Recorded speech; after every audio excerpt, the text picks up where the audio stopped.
biz bir şiə olaraq, Əhl-i Beyt şiəsi olaraq, Əhl-i Beytin yolun gedənlərdən olaraq gərək Əhl-i Beytdən harda var orada danışaq. Harda var onların haqqını müdafiə eləyək. Harda bir məclis eşitdiniz, gedin orada iştirak eləyin. Harda imkanın var, 1 manat da olsa çalış malından xərclə Əhl-i Beytə. Bunu eləsən, necə ki bugünkü günə qədər 1400 ildə Əhl-i Beyti sən sevmisən, tanımısan, yolun gedirsən, səndən sonraki nəsil də onu eləyəcək.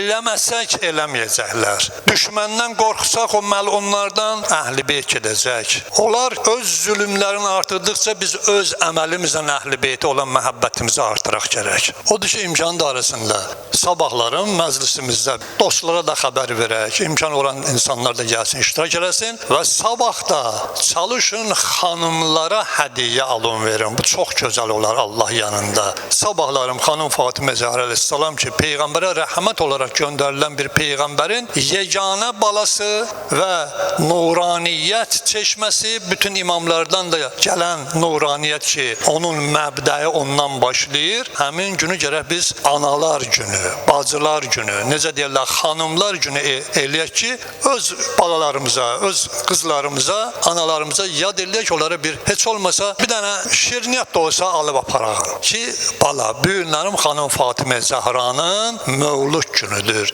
sizin bayramınız günüdür. Bax, bunu deməyi unutmayaq.